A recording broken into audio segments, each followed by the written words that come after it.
Keesokan harinya, Chandra Haris tidur sampai jam 3 pagi.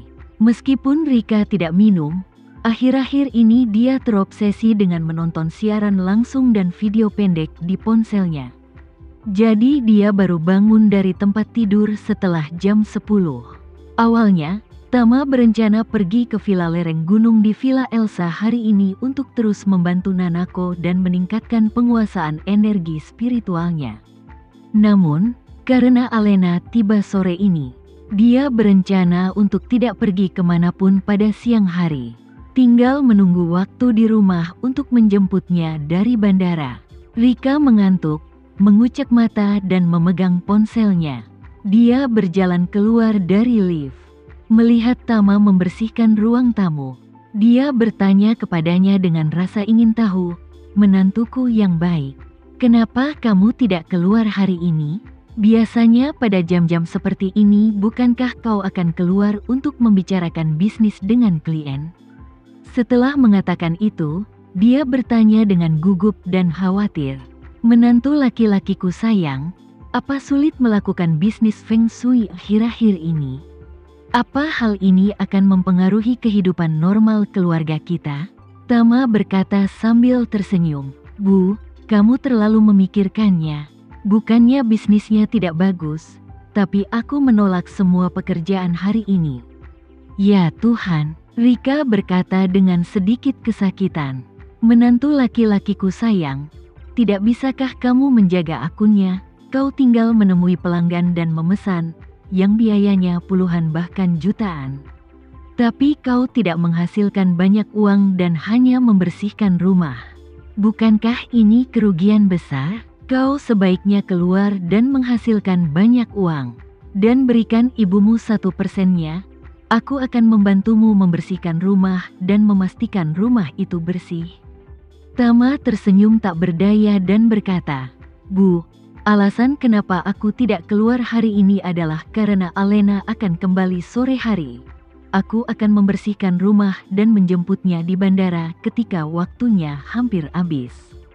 Dia sudah lama berada di Amerika. Aku tidak bisa membiarkan dia melihat rumahnya berantakan begitu dia kembali." Ketika Rika mendengar bahwa Alena akan kembali, dia bersorak gembira. "Oh, Alena akan kembali? Apa dia benar-benar kembali? Aku sangat merindukannya." Tama mengangguk dan berkata, "Alena naik pesawat beberapa jam yang lalu. Dan dia akan tiba di sini 6 atau 7 jam lagi. Kukira sekitar jam 4 atau 5 sore. Ini waktu yang tepat untuk makan malam." Rika buru-buru memarahi, "Gadis ini hanya memilikimu sebagai suaminya di dalam hatinya. Dan dia bahkan tidak menganggapku sebagai ibunya. Dia bahkan tidak memberitahuku hal sebesar itu sehingga aku tidak tahu kapan dia akan kembali." Setelah mengatakan itu, dia melihat Tama sedang mengepel lantai dan buru-buru melangkah maju dan berkata, "Menantuku tersayang, akhir-akhir ini rumahnya agak berantakan. Ini semua salahku karena ibumu tidak repot-repot membersihkannya. Tentu saja, ada juga si tua Chandra yang berangkat lebih awal dan pulang terlambat. Pekerjaan apa yang tersedia untuknya sepanjang hari? Aku tidak tahu. Ayo, menantuku yang baik, berikan saja pel pada ibu dan aku akan membersihkannya." Tama berkata, "Bu, kenapa ibu tidak membersihkan dapur? Serahkan saja padaku urusan ruang tamu." "Tidak apa-apa," Rika mengangguk. "Kita berdua akan bersih-bersih bersama, pasti akan berjalan lebih cepat." Setelah itu, dia mengumpat dengan sedih, si tua Chandra itu. Apa dia tidak keluar lagi? Dia tidak melakukan apapun sepanjang hari. Dia hanya menghabiskan waktu di asosiasi kaligrafi dan lukisan yang sukses. Aku tidak tahu apa ada kekasihnya atau kekasih lamanya di sana. Saat dia sedang berbicara, Chandra Haris berjalan dari atas. Dia berjalan dengan santai, tampak lesu dan menguap lagi dan lagi. Sepertinya dia belum sepenuhnya sadar. Rika dan Chandra sudah lama berpisah. Jadi dia mengira Chandra sudah lama keluar. Ketika dia melihatnya turun dari lantai atas, dia langsung mengejek. "Hei, kenapa Wakil Presdir tidak pergi ke Asosiasi Lukisan dan Kaligrafi hari ini? Bukankah di sanalah kamu biasanya paling aktif berlari? Apa yang terjadi hari ini? Orang-orang mengetahui kamu pembojohan dan mengusirmu?" Saat mendengar Rika berbicara, ekspresi Chandra Haris seperti tiba-tiba terkena migrain. Mulutnya bengkok dan matanya hampir pecah. Dia meregangkan tubuh, menepuk wajahnya dengan kedua tangan dan kemudian berkata dengan nada menghina, "Rika, aku juga bisa bersenang-senang. Wah, senang sekali mengolok-olokku, bukan?" Rika mengerutkan bibirnya dan berkata, "Bagaimana aku bisa menyebutmu dengan komentar sarkastik? Apa yang kukatakan jelas merupakan kebenaran. Jika orang lain tidak memahamimu, Chandra Haris, bisakah aku tetap tidak memahamimu? Katakan padaku apa bakatmu yang sebenarnya. Penelitian kecilmu tentang kaligrafi dan lukisan lebih buruk daripada kios yang menjual barang antik palsu di jalan antik. Kau masih berani menjadi wakil presdir eksekutif Asosiasi Kaligrafi dan Lukisan. Aku tidak tahu presdir Asosiasi Kaligrafi dan Lukisan ini yang mana yang buta. Mereka membiarkanmu, pendekar pedang bekas, menjadi orang kedua. Saat dia tiba-tiba tenang suatu hari nanti, kamu mungkin harus mengemasi barang-barangmu dan pergi."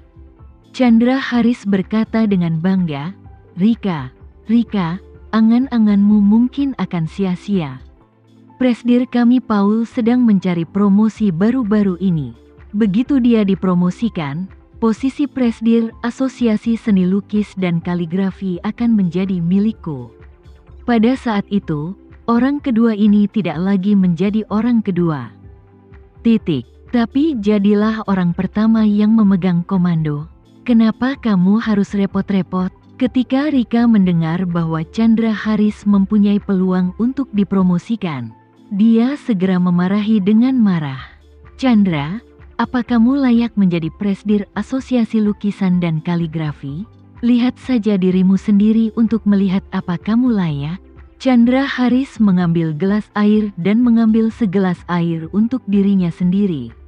Sambil minum, dia menggelengkan kepalanya dan berkata, "Jika kau mengizinkanku menjadi presdir, itu pasti yang diharapkan semua orang. Di seluruh Asosiasi Kaligrafi dan Lukisan, tidak ada yang berani mengatakan bahwa aku, Chandra Haris, sangat buruk. Bahkan Presdir Paul pun tidak. Kalau tidak, para petinggi bisa saja mengirim kami ke Korea Selatan untuk pertukaran beberapa waktu lalu. Mengapa mereka tidak mengirimmu, Rika, untuk pergi ke Korea Selatan untuk ditukar?" Rika berkata dengan nada menghina, "Disitulah nenekmu selalu berkumpul. Jika aku bergabung dengan lingkaran itu, jika seluruh kota mengadakan perjalanan pertukaran ke Korea Selatan, kamu pasti akan mendapat tempat." Chandra Haris memutar kelopak matanya dan bertanya dengan mata terbuka lebar, "Hanya kamu? Jika kau diminta pergi ke Korea Selatan untuk pertukaran, apa yang akan kau komunikasikan dengan orang-orang ketika kau sampai di sana? Apa kau berkomunikasi dan mengumpat dengan orang Korea?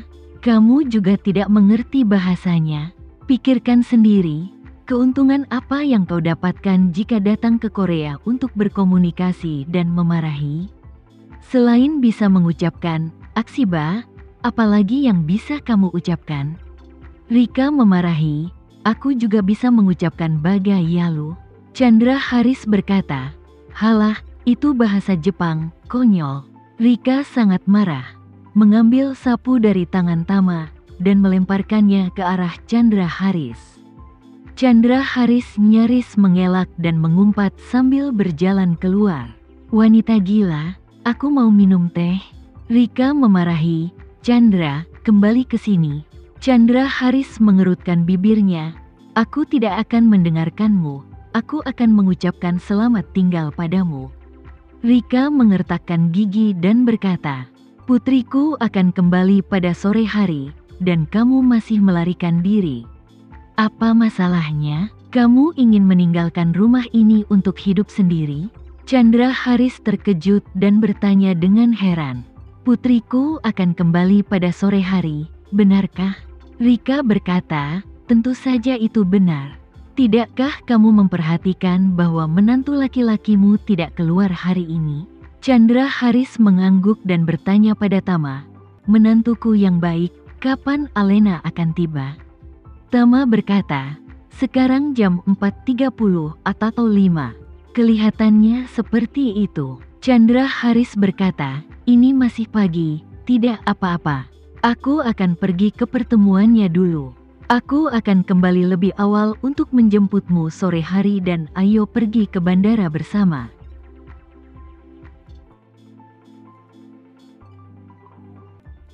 Sekian dulu ya video kali ini, kita lanjutkan lagi videonya di lain waktu.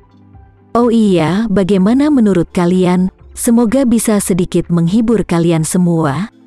Untuk teman-teman yang baru nonton jangan lupa subscribe ya hehehe. Dan kalau teman-teman ada yang ingin gabung langganan bisa langsung gabung saja untuk dapat fitur yang menarik dan sedikit membantu Mimin. Terima kasih banyak sudah menonton, sampai jumpa lagi, bye bye bye.